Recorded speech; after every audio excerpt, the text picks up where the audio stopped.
Hey everybody, I'm Bill. That's Jib. Welcome to On Deck, the PC gaming podcast where we talk all about the Steam Deck and PC gaming. And you guys probably are familiar with who Jib is. I've talked about something that he's made on the show a couple of times. Jib, tell people who you are real quick. I'm an input specialist, but I'm probably best known as the creator of Flickstick, which a lot of people still don't know what that is, and that's fine. But if you have heard of me, that'll be why. Yeah, so I've had a couple of people on the show, and I don't know how. I am very interested in Steam input and like the things that you can do with the Steam controller and the Steam Deck, and so whenever there's like something where we're talking about Steam input, I usually will start talking about Flickstick, not because I use it, because I try to use it, and I can't get my head around it. There's too much muscle memory, but I'm still trying. But I always like talk about it to people, and every time they're like, "Holy cow, this is amazing! This is game changing," which is exactly the same reaction that I have. And then I try it, and I'm like, my brain will only let me do the flicking part, not the rotation part. That's the part I really have trouble with. But I think it's awesome. And if I can really force myself to get used to it, I think it could be like everybody always says, a complete game changer. So Jib was in the comments of my video, and I was like, oh, cool. He's actually here. That's awesome. And he said, hey, if you want somebody to come on the show who actually has heard of Flickstick, I might know somebody. So here he is. Right. How did you come up with this? It was inspired by Splatoon, really, where before Splatoon 2 was my first Splatoon game. Obviously, Splatoon, or for those who may not know, it really popularized gyro aiming. It was really radical, I guess, in how it works, in that when gyro aiming is active, the right stick doesn't control the vertical axis at all. It can only be used for turning left and right. And this is an interesting design decision because if you've ever put a controller into a new player's hands for the first time, you've probably seen them quite quickly end up staring at their feet or staring at the sky. It just essentially solves that problem. But it does it by going, we need to be sure that they have enough vertical range of movement just with the gyro. And so for me, I was like, wow, this opens up how good gyro can be, how wide and versatile gyro can be. And the other part that Splatoon has is a camera reset button, where if you're moving in a direction when you press it, it doesn't just reset the camera vertically, but it also flicks the camera around behind you to face that direction. And I thought, from watching videos of people doing it before I got the game, if this is really powerful as I think it is, and as flexible as I think it is, you could almost do away with the right stick altogether if you're doing this for your big horizontal movements, gyro for your smaller horizontal movements, and all of your vertical movements. And then I thought, if you could do away with the right stick altogether, you could actually move that functionality onto the right stick and have it no longer tied to your movement at all. And so then when I finally got the game and played it, I found that it didn't do some things that I thought it would do. And I thought, well, I've got to experiment and try and see if the version that's in my head is as good as I think it is. And so I made open source software, converts controller input to keyboard and mouse input. And I was able to just kind of force those controls into any game and be like, yeah, okay, Doom 2016, Overwatch, it just works. It's great. So that's how it came about. And then Valve like recognized it, and they were like, all right, we're going to put it in Steam input. That must have been pretty crazy. That was so cool. It was something that, so I think Valve had really set the bar for gyro controls in the first place. My first experience of gyro controls was with Steam input with a PlayStation 4 controller. And then I played Splatoon. And I was like, well, hang on a second. How come these controls aren't very tight? They kind of feel less reliable, even though the game's running at a great frame rate. Why is that? And so in investigating my own software, I realized that Steam was keeping things very simple, and Splatoon was probably doing a lot of I guess, kind of overthinking it in a lot of ways. And so Steam set the bar very high. And so then to see that feature kind of like everything come full circle where I'd gone, okay, here's some things that Steam doesn't do that I'd like it to do. And a couple of years later, see them actually in Steam. That was an awesome feeling. I was just over the moon. Because I'll tell you what, originally, I started working on this gyro stuff and Flickstick stuff and documentation for how to do it and open source software in the hopes that game developers would take it and run with it. Mm-hmm. So then I wouldn't have to spend all my free time working on this stuff anymore. And but it took too long, so I ended up getting, my dream job out of it, and like it's been great. But for a good long while, I was just hopeful that someone else would run with it so that I could just play games that way without actually trying to do all this work myself. I think that it would be probably the new default. Kind of like how, in my opinion, Orange Box from that had Portal and oh my god, what the hell is the name of their team shooter?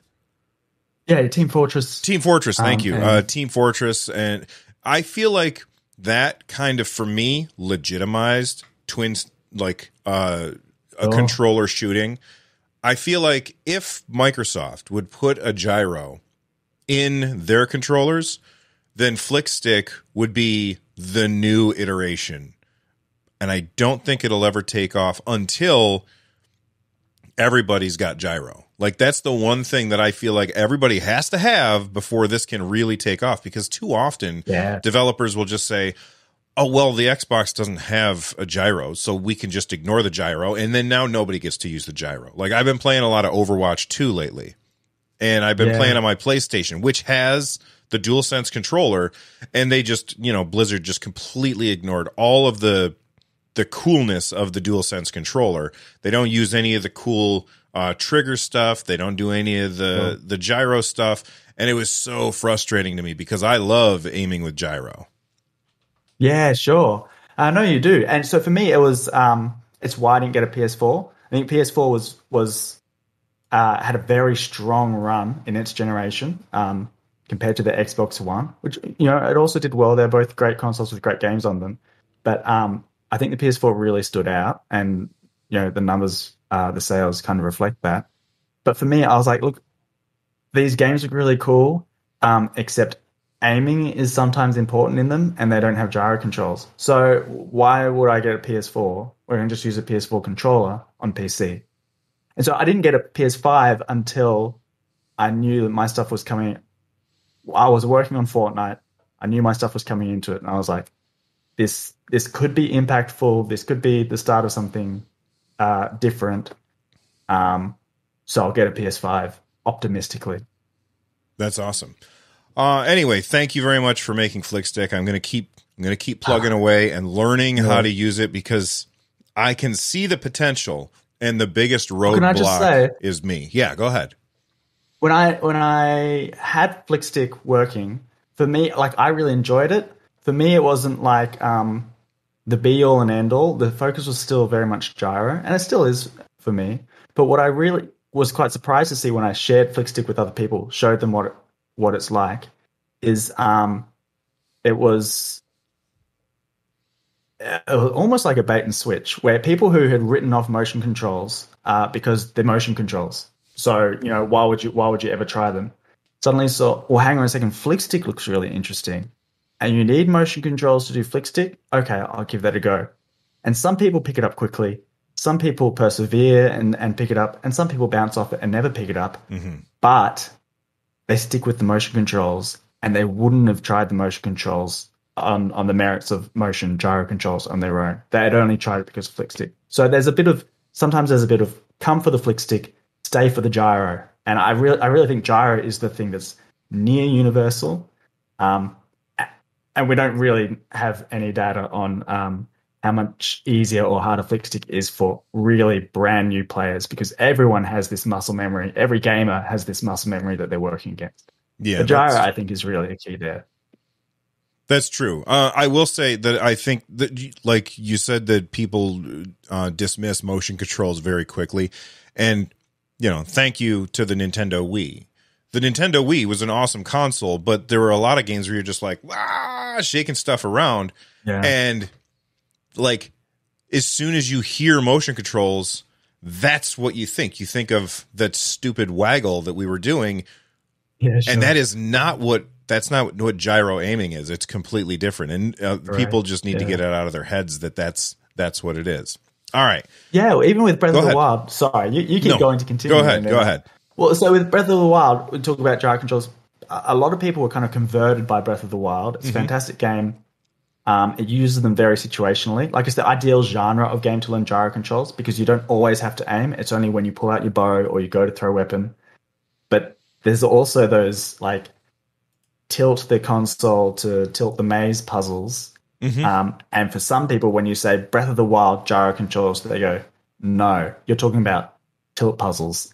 And I hated that. And so it's unfortunate that even there, where on the one hand, the application was almost perfect, on the other hand, there's still some baggage with how they misused it in an entirely unrelated way. It's like how some older PC games would have you cast a spell by drawing a letter or a swirl or something on a screen with the mouse and going, oh, mouse sucks for games, and then just dismissing it.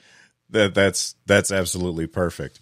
All right, let's move on from input methods, and I want to talk really quickly. And honestly, I'm only bringing this up because I know that this has been talked about a lot recently, and so people are going to be asking like what we think about in the comment section over on the YouTube channel. Leave a like, by the way. JSAUX, which I have put out videos about, their docs and stuff. They have recently gotten a lot of flack because some people are saying, and it's not just Gaming on Linux, which is the website that, or the Twitter account that really kind of broke this, and they put out like a YouTube video about it. But essentially, people are saying, hey, I'm getting emails from like this CBD website, and they're sending these emails to the email address that I used when I ordered from JSAUX, and I'm using like Apple hide my email, so you can't just like, there's no way for that to happen if they didn't sell my information. And I'm not here to say whether or not they're selling people's information, but I did want to say, hey, just be careful when you are buying from their website. Gaming on Linux did a video, and they talked about, they looked at their website and there were some third-party scripts that they were running. And listen, I'm not trying to defend anybody, but what I will say is that as somebody who, I am not a web guy. I don't know what the hell. I don't know how to make a website. I wrote HTML in the 90s, and I haven't done anything since, really. It's like, if I can't make it like, just drag and drop, I can't do it. So I could probably have fallen into the same trap where I'm like, oh, I need a thing to do a thing, so I'll just grab this third-party thing and put it in. And maybe some of those third-party things are grabbing people's information. That being said, everybody seems to be painting them in a really bad light right now. And all I want to say is that, let's just hold off and wait and find out. But be cautious at the same time, and make sure that if you're buying from them, use an email address that you otherwise won't use. What do you think about? Are you a web guy? Do you know anything about this stuff? Because this is beyond me. Yeah, look, it's not really my space either. And this is the first I've heard of all this. We've just been talking before the show started about how, I stay on top of tech news, gaming news, and stuff like that. And this is totally news to me. But I think there's a lot of wisdom there in don't cast blame quickly, but exercise caution always, and this is a reason to exercise more caution. Yeah, and I always say never attribute to malice what you can attribute to incompetence. And I'm not saying that they're incompetent, but maybe they are. Who knows? Yeah.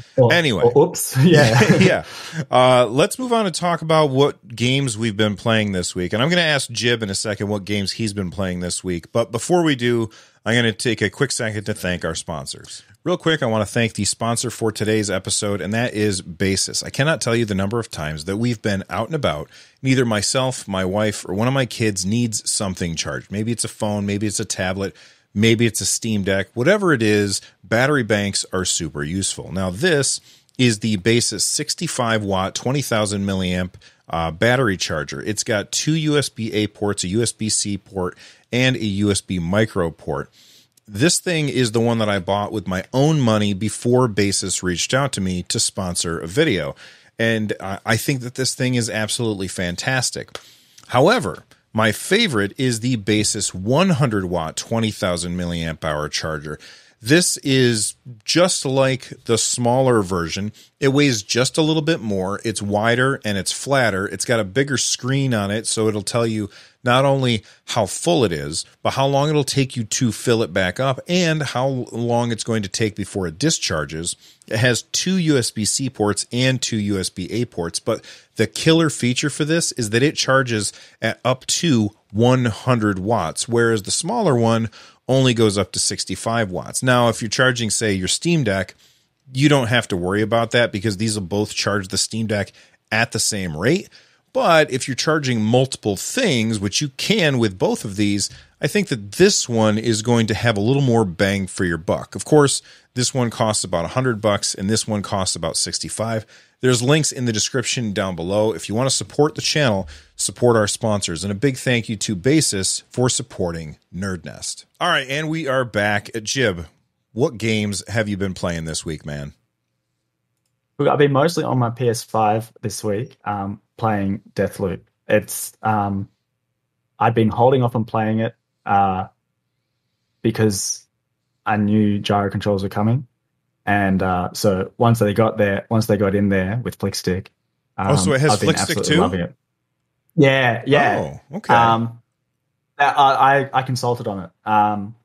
So I had a really great experience working with the team there. By the time they brought me on, I had a look at what they'd already done, and they had a fantastic gyro controls implementation. There are a couple of things to kind of like figure out, but mostly the advice was on what do players actually expect, what kind of ranges of sensitivities do players actually need here, which a lot of games get wrong. Mm-hmm. So they've done a fantastic job, and I've been really enjoying playing it. It was already like a really well-received game anyway, and one of those that I was really hoping would get gyro controls eventually. So to be able to help out with that has been awesome. It's funny. I think I got it part of my PS Plus subscription, so I installed it. Haven't played it yet. And then it came to Game Pass, so I installed it on my Xbox. Haven't played it yet. I keep looking at it, and I'm like, okay, I'm going to play this eventually. But now that it has Flickstick, is it a fast-paced game? So that's the thing. It's a great game for learning Flickstick, in my opinion, or gyro controls, if you're not already used to them. But I know you are, Bill. Because it's a slow-paced game. It's a stealth game. Oh, okay. And so you take your time, you set yourself up, you get ready, you make a plan, and then you try and execute it. And it does get chaotic. Things go wrong, as you expect them to in a stealth game. But that's part of the learning experience. It's So I think it's I think the only games with Flickstick on PlayStation are probably Deathloop and Fortnite. And it came to Deathloop with the update that when Deathloop came to Game Pass. So there were some comments that like, Deathloop has finally hit Xbox, and suddenly it plays better on PlayStation than it does on Xbox. Right. Because it has gyro control. And it's an Xbox, like it's a Microsoft company. Like, but they bought them after the fact. Right? Yeah, well, so we see a similar thing actually with Call of Duty now has gyro controls. Mm-hmm. Microsoft doesn't have Call of Duty yet, but they seem to be on track to doing that. And Call of Duty has finally gotten on board. I hope they do improve the settings that they have, but it's this. I think it's the start of something awesome, and it's really cool to see this year some really big, high-profile games getting native gyro controls.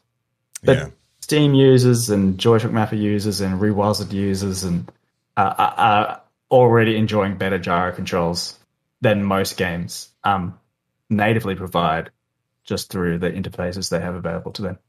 Yeah, that's awesome. So I'm definitely going to check out Deathloop, and I am going to try it on my. I'm going to uninstall it on my Xbox, and I'll play it on the PlayStation just because it's got the gyro. Look, when I am playing on deck, I've been really enjoying the Aero GPX demo. I don't know if you've heard of it. What's that called? AERO. Aero GPX.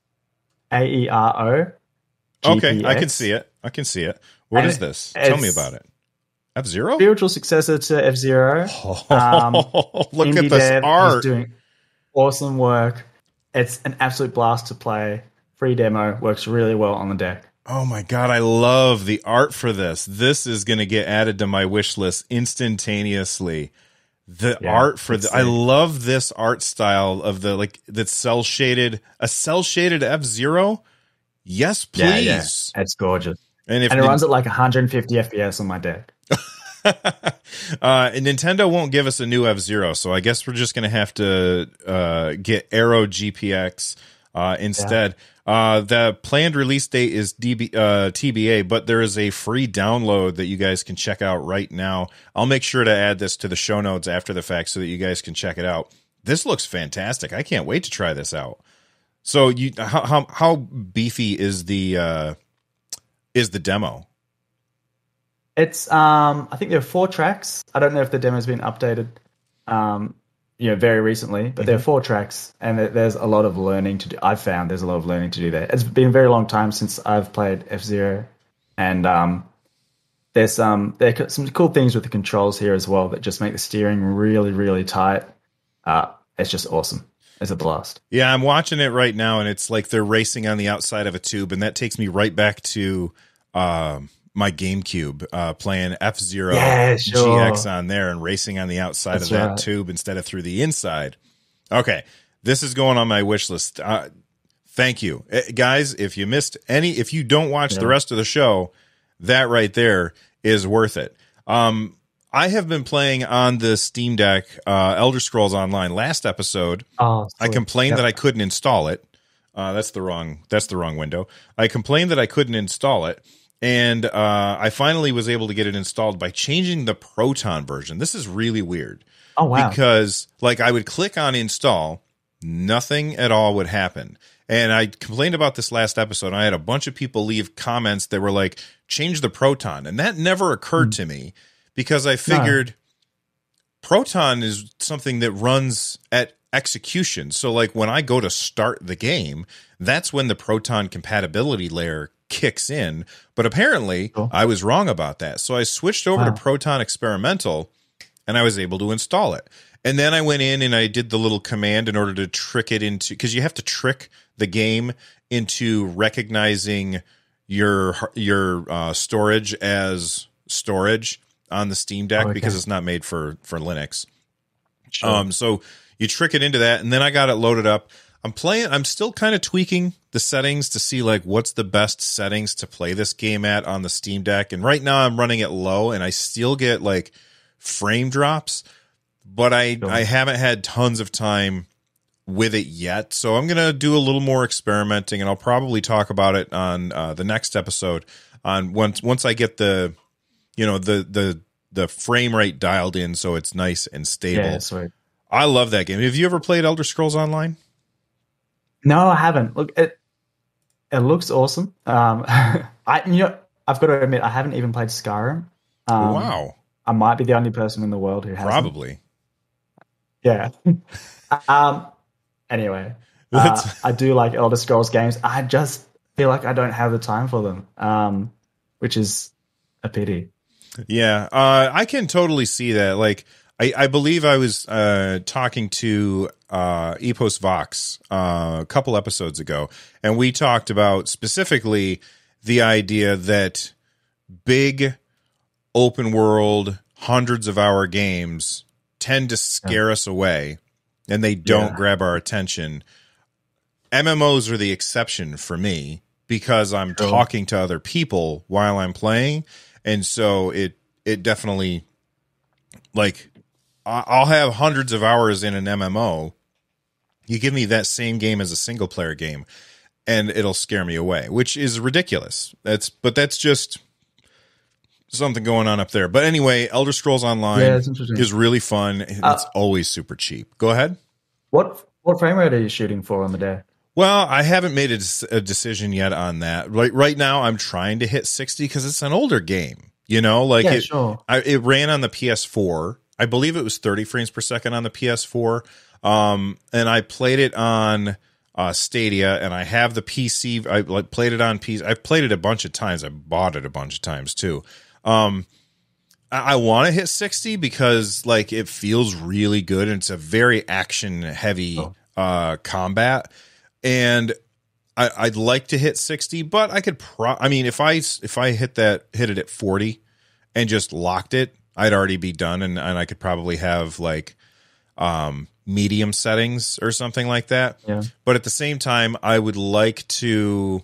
I'm just going to tweak just a little bit and see if I can get it to maintain 60 by like right now. I've just been like trying high, medium, low, and I haven't gone into the specific details of each, like turn on this thing and turn off that thing and make sure that the shadows are this. And I haven't done that yet. I'm going to do that before I give up on 60 and move to 40. Yeah, that makes sense. I think then once you find 60, if you are able to get there, you'll be glad you did. Yeah, absolutely. But the game is awesome, and it has hundreds of hours of content and lots of customization for your character, and it's always super cheap. Like they constantly have it on sale. You can get it for like $5, and I don't think anybody would be sad if they pick that game up for $5.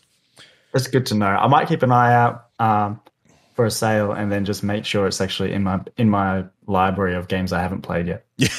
Yeah, that's what we all do. We just buy games. We collect bits. That's what it is. We collect bits, and then we never play them. Especially if you're a content creator, you talk about the bits that you've collected, and you never get to actually move those bits around and play. That's right.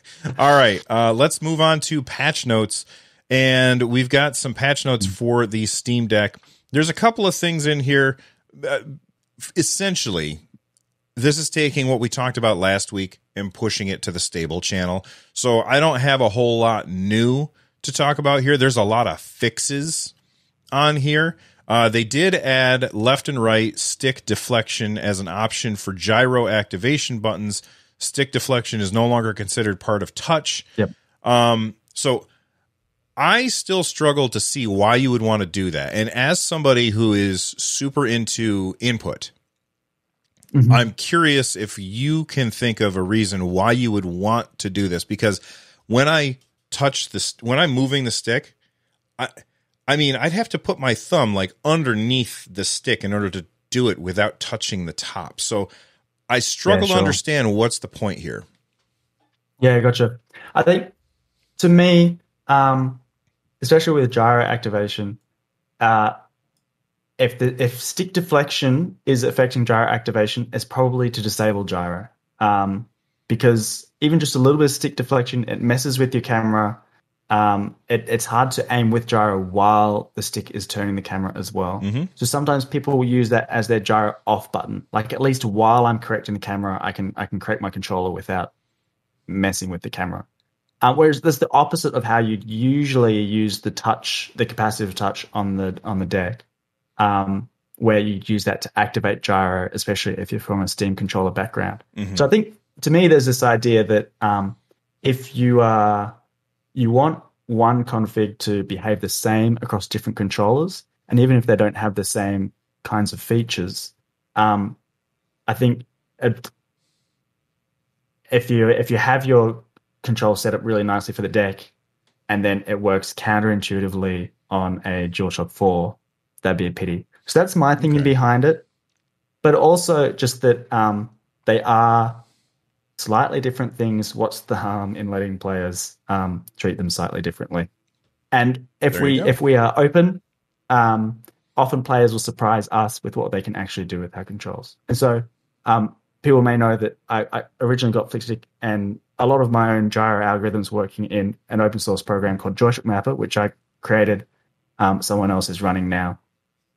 I still contribute to here and there, but it's always interesting seeing what other people come up with the features that we've put in there, that we never really thought of, because people like to be really creative with these kinds of things. And it's the exact same for Steam input users as well. It's the same kind of demographic. Yeah, absolutely. All right, thanks. We got another patch as well. This one came out yesterday, and all they did was they added support for the 8BitDo wireless controller dongle. It's weird to me that they had to add support for that, but okay. Now, what is 8-bit? I'm not asking you a question. I'm just, what are the questions that you don't actually look for an answer to? Rhetorical. It's a rhetorical question. Yeah. What is it that 8BitDo is doing different than other dongles? Anyway, they added Rumble support to the built-in HID Steam controller driver, and they fixed a crash. So we're seeing more and more updates, and the more and more updates are getting, I don't want to say less interesting, less significant, but I'm guessing that we're probably going to hit something big like right around the corner for when we start moving towards 3.5, because 3.4 added the ability for us to allow tearing, which got rid of a whole bunch of latency for people as well, which is great. All right. Yeah, awesome. I think they're moving very quickly, which I really love to see. Really? I know Aubrey Hesselgren in particular is doing a lot of the gyro and flickstick stuff. He did Counter-Strike's native implementation of gyro controls and flickstick, which are absolutely fantastic, top tier. So I think it's awesome. He's sort of using CSGO as a testing ground for really figuring out what features are great and should find their way into Steam input. And we've seen that with the new flickstick configuration settings in Steam input, and I think we'll see more of that with the gyro controls as well. Yeah, they have been doing a lot of fine tuning with flickstick. It's been, I think, at least once a month we see a patch where they've been talking about we changed how quickly you can adjust in order to calibrate flickstick for your particular game. Sure. And we've changed this. We've made sure that it's not bouncing back when you flick and let go. Like they've been really fine tuning that, which is awesome. They've been paying close attention to it. Yeah, that's Aubrey. He's doing great. Yeah. All right, let's talk about other regions. This is a little closer to where you live than for me. Like I've had my Steam Deck since February, and now they are finally going to be released in Japan, South Korea, Hong Kong, Taiwan on December 17th via Komodo, which is basically Valve's partner, like retail partner over there. And their official, that's their distributor in these regions. And you can sign up at steamdeck.komodo.jp. So more regions. I don't know if we knew about this date before this, but it's now official. December 17th, they are going to be having access. I think that this is a big deal. This is a really big, especially Japan, because Japan is the place where mobile video gaming is dominant. You look at the Nintendo Switch, you look at the 3DS, you look at like all those devices where you are playing a game and taking it, like it is incredibly popular over there, far more popular than it is here. Do you think Nintendo reacts to this? Yeah, that's a great question. I'm not sure what Nintendo would be able to do except double down on their anti-emulation stance. You know what I mean? Yeah. Did you see the ridiculous thing where Nintendo was like, what's the Steam Grid, where they went after Steam Grid for having pictures of games on Steam Grid? Oh wow! Yeah, it's ridiculous. No, I missed that. Yeah, so you're not wrong. Nintendo absolutely doubles down on that. I mean, this Nintendo. I feel like Nintendo wanted to put out a Switch Pro, but they ended up putting out the Switch OLED because just getting the parts was too hard, and they said, we're just going to stick with what we've got for now, rather than fight to get these parts during this unprecedented chip shortage.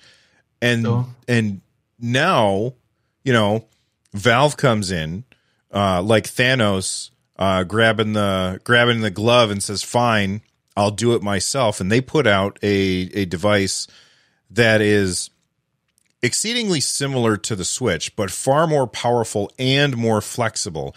And I am not here to start console wars. I still play my Switch. I still play my I play my Steam Deck. I think that they are both awesome systems. And my most anticipated game for next year is Breath of the Wild 2, Tears of the Kingdom or whatever it's called. Like, that's my most anticipated game next year. I'm going to be putting a lot of time into my Nintendo Switch. But when this thing comes out in Japan, I think it's going to be a runaway hit, and it's going to really propel Steam forward, I think, because in Japan, this form factor is exceedingly popular. And I think I'm very interested to see what happens after December 17th. Yeah, I'm interested to see that too. I think I agree with you that it's going to be really impactful. I think there's still some friction. One thing working against it, I guess, is, for example, you were talking about how difficult it was to get Elder Scrolls Online working at all. Mm-hmm. And so there's this uncertainty with, is this game actually going to run on my deck, that you just don't have with a console like the Switch. And so for a lot of people, I think Steam Deck is going to be scary, even if it is kind of like, exciting and suddenly fits the form factor that's possible for them. Yeah, I think, but that's improving. It's becoming less scary. How aware are potential buyers of how scary it is? I don't know. I think that's going to be the real point of friction there. I think go ahead. Yeah. No, that's it. Okay. I think that's a really good point. Like when you go to buy a game, I mean, I don't want to say it's a crapshoot on whether or not it's going to work, because almost every game that I've tried on the Steam Deck has worked, but you don't know. You know what I mean? You don't know for sure that it's going to work. And yeah, you've got that return policy, so you don't really have to worry about it too much. But at the same time, you don't want to have to think about that. And with the Nintendo Switch, you don't want to have to think about that. But at the same time, the Switch, when it came out 6 years ago, was dated hardware when it released 6 years ago. Like, if you compared the Switch to the other consoles that were out when the Switch came out, it was already dated. And now we're 6 years later, and they still haven't put out a new one. I feel like they're definitely starting to show their age when you look at games like, I haven't played these, but I've heard Bayonetta 3 is a disaster on the Switch. I haven't played it. I could be wrong. I could be remembering wrong.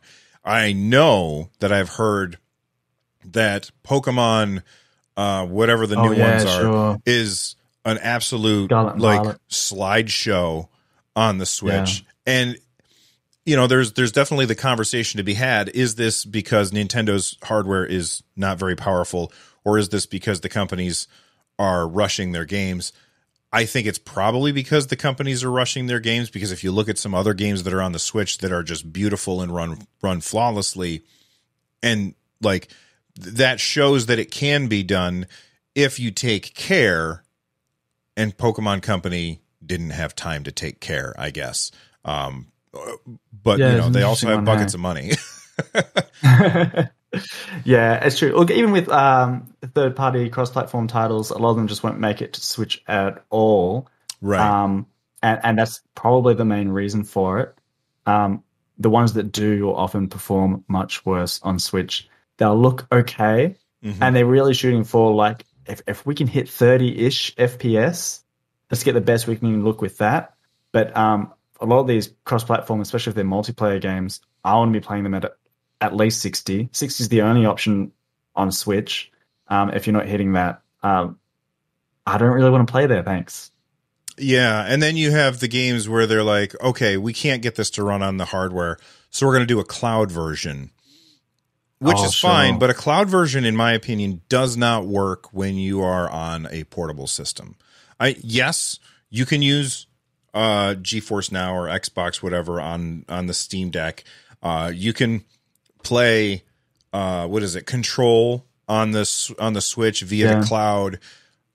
You can, but it's an unreliable connection because it's not a wired connection. And that's always kind of iffy. So I feel like Switch really needs to release new hardware. And they also need to tell the Pokemon company, hey, do your homework, make it right. It's tough for them to say that though, because it's the fastest selling Pokemon ever. So I guess it doesn't matter. Sure. Pokemon companies realized doesn't really matter what we do. They're going to sell anyway, so we can do whatever we want.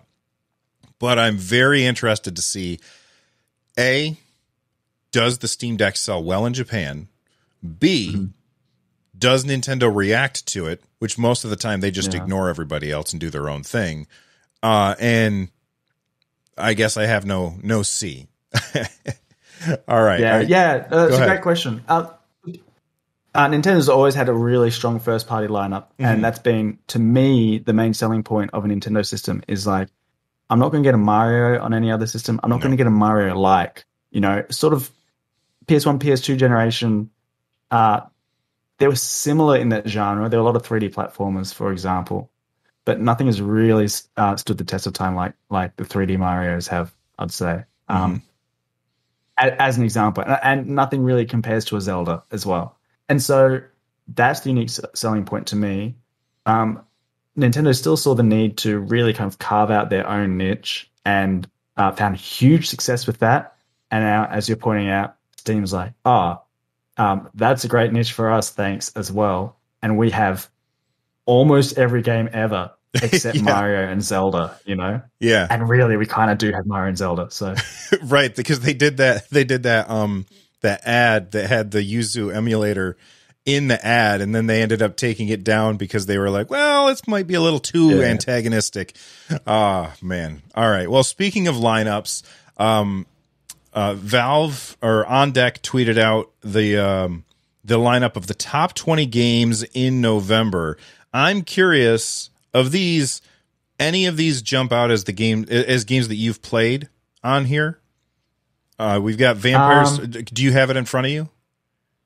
Yeah, I do have it. Okay, go ahead. So anything on here jumping out at you? Look, Elden Ring's like the obvious one. That was actually what convinced me to buy Elden Ring, was that people were showing off that it was working great on deck. I've had my deck since early February, I think. And I knew I didn't have time for Elden Ring, but everyone was raving about it so much, and it was working well on deck. I had to get it. There's a lot of classic all-timers there, aren't there? As like the deck is still new this year, and so you have stuff like RimWorld, Binding of Isaac, The Witcher 3, older games kind of coming up again, and people really enjoying them as if they came out this year, essentially. So that's really cool to see. What stands out to you? So, well, I love that you're mentioning that this list would not show up on any other platform. No way. I think nobody's getting the PlayStation 5 and then loading up Fallout 4. Well, I say nobody. People are going to be like, actually, Bill, this is what I understand that there's exceptions to every rule. 6 of them are. Yeah. Most people are not getting a PS5 and then playing these games on there. But these games, like, they're just awesome games to play. Like The Witcher 3 Wild Hunt, that's hundreds upon hundreds in this giant open world, and it runs flawlessly on the Steam Deck. Yeah. And it's about to get like a patch where they're like upgrading the graphics and everything, which is very, very cool. As far as the games that jump out to me, obviously I've talked about Vampire Survivors endlessly. That game is amazing, incredibly fun, and super, super addictive. It's so relaxing and intense to play at the same time. Monster Hunter Rise, last year when that came out, that was probably my game of the year. I don't actually pick a game of the year. Maybe I should. I don't know. I don't usually do. But Monster Hunter Rise, man, I dumped tons of hours into that. It's so repeatable. I love short, Sure. repeatable game loops over and over. Monster Hunter Rise has that in spades. And it's such a great kind of game to land on the deck, isn't it? Because Monster Hunter games for so long were only portable games. And they're like, all right, we're going to bring them to home consoles and PC. And then the deck's just like, cool, it's still portable. Yeah, I had it on the Switch, and I put probably 80 hours. No, I think it was 50 hours into it on the Switch. And then when I got the deck, I was like, well, I'm going to buy Monster Hunter Rise because I know I like that game, and this has better sticks than the Nintendo Switch. So I thought this is going to feel like better, and it's a higher frame rate, and the graphics are better, and it has voice chat. And you take all those things together. I think I doubled my hours on the Nintendo Switch on the Steam Deck, and I had already finished the game. And then Sunrise came out, and I played it some more. So that game jumps out of me. And, you mentioned Elden Ring. I bought that game specifically because Valve had fixed the game launched. Yeah. There were stuttering issues. From Software they're not the ones that fixed it. Valve said, hey, we're going to make these shaders and fix it ourselves. And then they did, and it ran really well on the deck. I mean, it's not 60 frames per second or anything.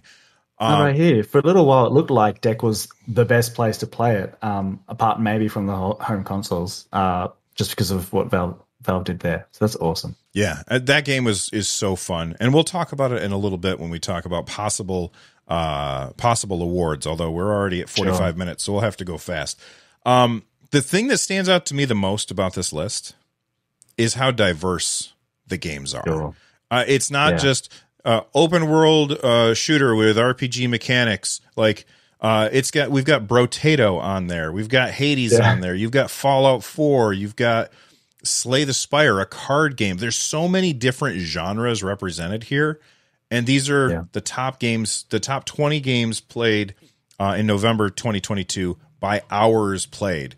I just think that that's awesome. Anyway. For sure. And you look at like RimWorld, for example, which I never played. What is that? So it's I haven't played it, but I have friends who played it a lot, and it's sort of you're dropped on a hostile planet and you have to manage a bunch of survivors. It's 2D top down in sort of a very similar style to Prison Architect. Okay. Lots of systems interacting with each other. So I think you're not really directly controlling anyone, and you're likely to die, and it's all randomly generated and stuff like that.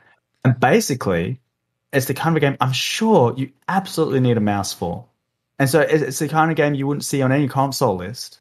And it works great on deck. You've got your trackpads, you've got your gyro, you've got sticks if you really like to use them that way. It's just fantastic. And so it's the kind of appearance that I think is impossible on another platform, almost impossible on another platform. I think if people embrace gyro more, you'd see gyro as a mouse more. Unlike like World of Good does on Switch and a few other games as well. But yeah, you hear me. Yeah, and you're right. It's probably because I scrolled down when you said it's probably not supported. It's like it has to be a mouse kind of game. And as I scroll down, it does not list controller as a valid input method. But with Steam Input, you don't have to have that stuff. You can just make your games work, which is awesome. And so it can make a most played list. Like that's awesome. Yeah, on a system that does not have a mouse. A game designed for a mouse is one of the top 20 most played games by hours on the Steam Deck. That is a testament to what you could do with Steam Input. It's just so flexible, and it's probably the reason I was so excited about the Steam Deck when it got announced. Oh, sure. I wrote an article recently called A Million Reasons to Support Mixed Input. So mixed input is when a game supports mouse and controller and keyboard at the same time nicely. And it was sort of pointing to there are more than 1 million Steam Decks out there. Every one of those is a reason to support mixed input in your game. Because if your game naturally works well with a controller and a keyboard and a mouse at the same time, which many games don't, but if you can make that happen, suddenly it controls well on deck. Yeah. So do it. It drives me crazy when I go to play a game and I want to do the mixed input. And what happens is that the game starts flickering back and forth between like the on-screen prompts are like press X, press E, press X, press E, because as I'm using the mouse, the trackpad, that's right. I'm using the mouse over here, so it tells me to press E, and then I use the stick on the left, and it's W, or that's like the controller, an actual like stick, press A, and I'm like, okay, so now I can't remember what I have to push, and then I just end up not playing that game. So developers, Valve makes a very good. Go ahead. Sorry, yeah. Valve makes a very good recommendation to developers, which is I understand that you're going to detect the input type and change your on-screen prompts accordingly. If possible, only change to keyboard prompts when you get keyboard input, not with mouse input. Because the most common way to mix inputs is gamepad and mouse. Right. Or mouse as trackpad and gyro. If you just kind of like can change it that little, obviously you never really know what's going on under the hood in some games. But if you can just make that little change, suddenly you lose that flickering. It works great on deck. Yeah, it does. And it gives you, it makes configuring your inputs for a game so much easier, because then you don't have to go in and like, okay, I'm going to set the left joystick as WASD, and then I'm going to go in and say, set this as W, set this as A, set this as S, set this as D. And then I got to figure out, okay, what's the button to jump? And then when I go to play the game and I'm looking at the screen and it tells me press E, press then, R or E. and then I have to remember, what did I bind that to? And it makes me have to do too much work, and I don't want to have to do too much work. Exactly the same for me. Yeah. All right, let's move on and talk about the Game Awards, because Valve is giving away a 512 gigabyte Steam Deck every minute during the Game Awards. That's just wild. It's crazy. So in celebration of the Game Awards and the Steam Deck being in stock for now, we're giving away one 512 gigabyte Steam Deck per minute of the broadcast on December 8th. Learn more and register. How many decks is that? How many? I don't know how long it is. I'm going to guess the Game Awards is probably like, somebody in chat is going to tell us, or in the comments down below is going to be, Bill, you should know this, but hey, I can't know everything. I'm going to guess it's going to be probably 2 hours, maybe 2.5 hours. And so that's 2 hours is 120 minutes. So 2.5 hours would be 150 minutes. So 150 Steam Decks, that's not that many. I mean, it's more than zero. It's, more than Steam Decks that I'm giving away. But it makes the odds feel really good, doesn't it? It does. It's in a supported region. Even more if you realize that in order to watch, you have to watch on Steam. Yeah. So that's right. Yeah. If you click on the link, it takes you to this thing. You got to sign in, and then you have to watch on Steam, which most people do not watch things on Steam. And I totally understand. Like Valve, they came out with Steam Broadcast where people could watch you play. It's kind of like Twitch. Nobody uses it. Like very few people are using Steam I tried it a couple times just to see how it would work. Nobody watched ever. And it was very interesting, but you got to watch this on Steam, and a lot of people are not going to do that.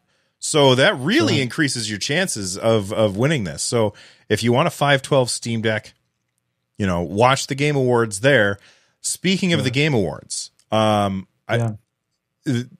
made a video where I predicted who I thought was going to win different categories and stuff. I never put the video out because I was like, I don't know if people are really interested. But so what I figured is on this podcast, we could talk a little bit about it.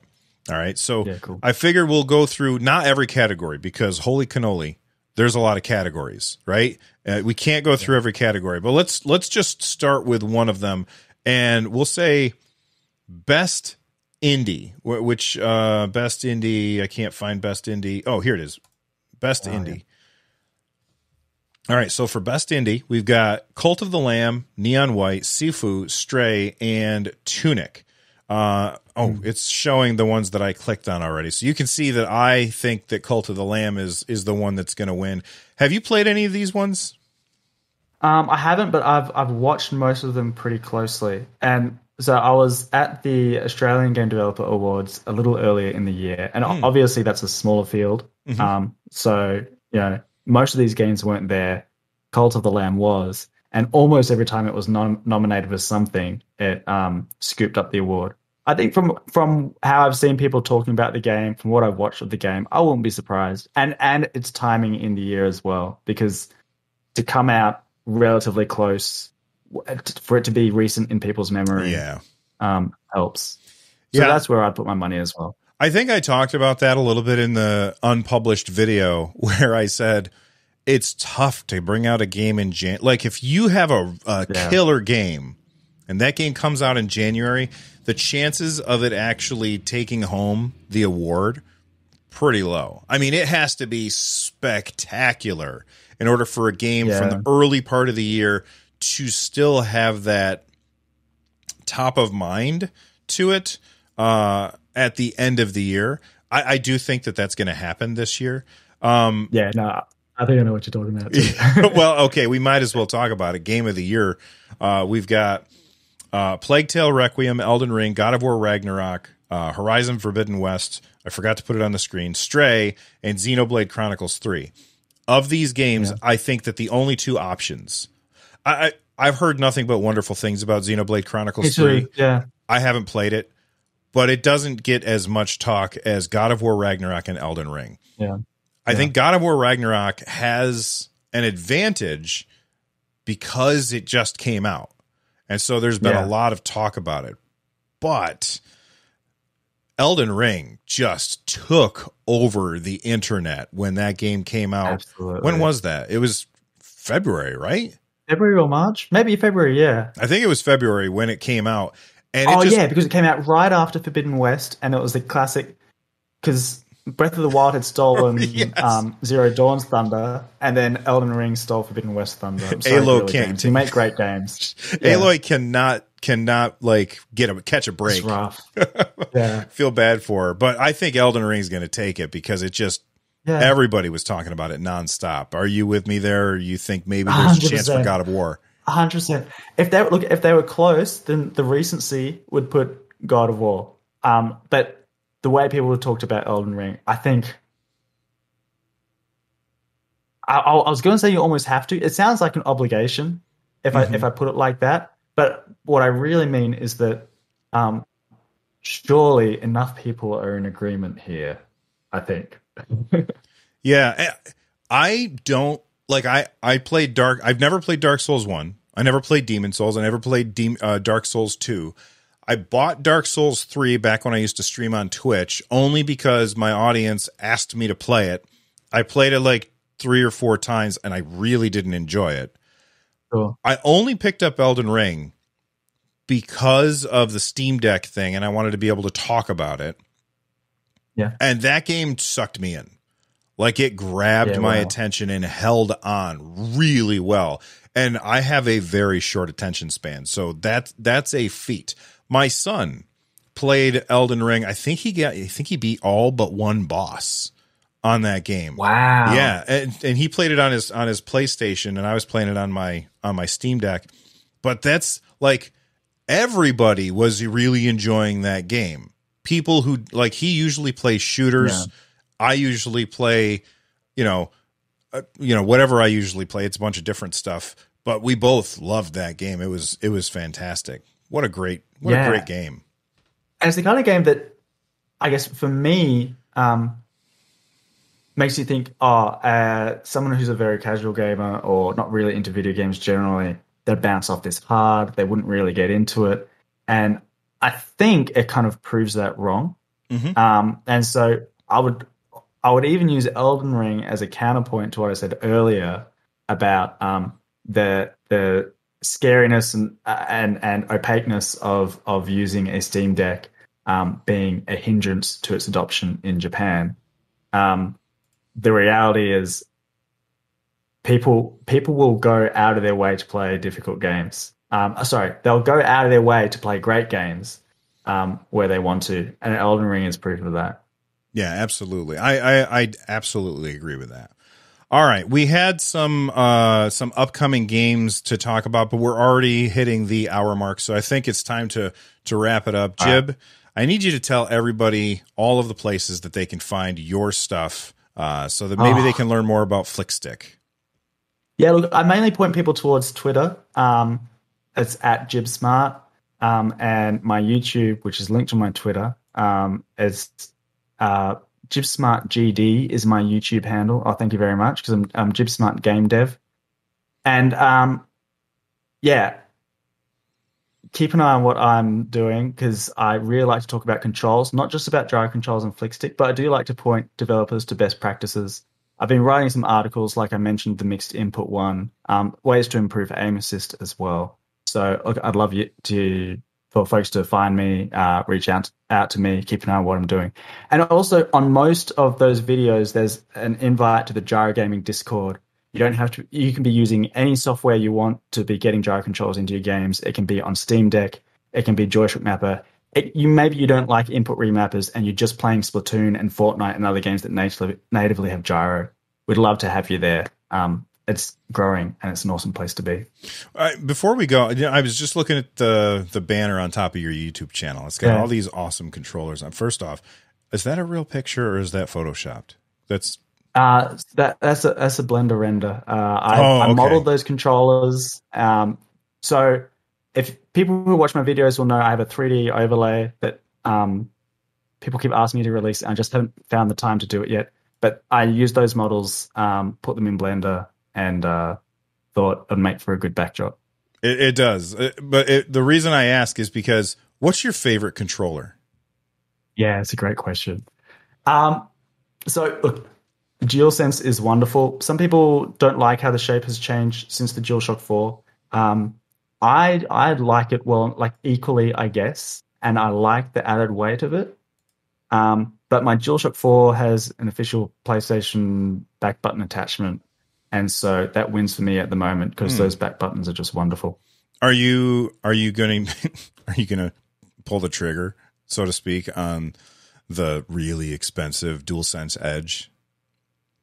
I'm not. I am going to try to convince someone at PlayStation to send it to me. For some reason, I'll do the Steam Deck I got before the deck came out.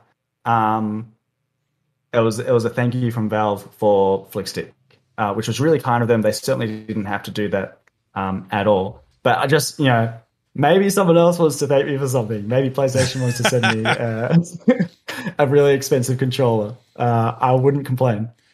I want one of those so bad, because I really do like the DualSense controller.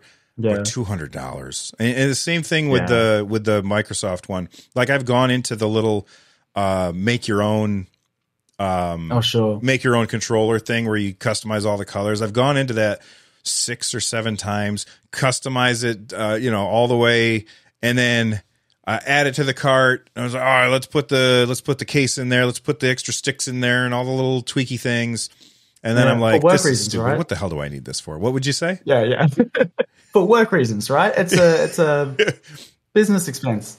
Yeah. I mean, I could tell that to my wife and she would say, yeah, that's okay. Go ahead. She would have no problem with it. But I know that I don't need this. And so I just add it to the cart and then delete the cart over and over again. Is DualSense your favorite, or are you too much of a touch trackpad kind of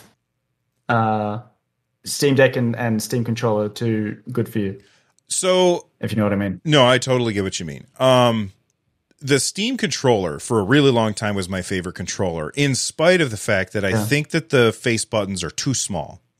Like, I don't like the way that they feel. They're too small and too rounded on top. I don't like the way that feels. I'm not a fan of those face buttons. I think that it's a fantastic controller, but I almost wonder if the reason I liked it so much was because of how powerful and customizable Steam input is. And you don't have to use a Steam controller with Steam input. The DualSense is technically better than the Microsoft Series X controller.